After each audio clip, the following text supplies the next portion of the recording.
Hi, goeiemôre weer eens. Dis afdeling videoetjie nommer 3. Dis Pastoor Bertram van Covenant of Christ Ministries, 'n Christelike kerk van die Here Jesus Christus. Ons gaan praat oor hierdie video oor wie moet gedoop word. Nou volgens Jesus is dit baie belangrik dat alle gelowiges gedoop moet word. In Markus 16 vers 16 het Jesus wonderlik gesê, hy wat glo en hom laat doop, hy sal gered word. Maar hy wat nie glo nie, sal veroordeel word. Nou, kom ons kyk ook, die Bybel sê in Matteus 28 vers 19, dat ons moet in die naam gedoop word, in die naam Vader, Seun en Heilige Gees. So die naam is Jesus Christus, wat in vervulling gekom het in die boek van Handelinge met Petrus se eerste preek aan die Jode.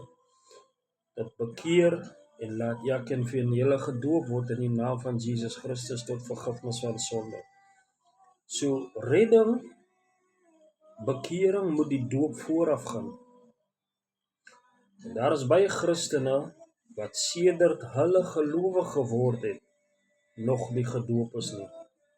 Hulle moet begryp dat dit 'n daad van ongehoorsaamheid is aan die Here, en deur die doop na te laat kan en sal daar altyd 'n geestelike struikel. So deur die doop na te laat kan en sal daar altyd 'n geestelike struikelblok in die gelowige se lewe wees. In die Nuwe Testament word die doop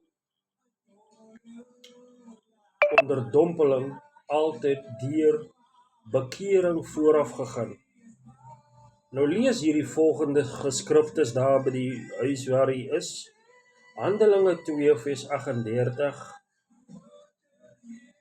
Handelinge 2 vers 41, Handelinge 8 vers 35 tot 38, Handelinge 16 vers 14 en Handelinge 15 en Handelinge 33. Jy weet, die water waarin ons doop is maar net simbolies vir 'n watergraf. Dit is simbolies vir 'n watergraf, so dit maak nie saak of ons iemand doop in 'n bad of solank hierdie persoon geonderdompel word. Want as ek 'n koekie vat, 'n beskuitjie, en ek het 'n koppie tee of 'n koppie koffie, dan moet ek hierdie beskuitjie, ek moet hom doop in die water heeltemal sodat hy sag kan word. Net soos dit by die doop, die onderdompeling, die persoon moet geonderdompel word onder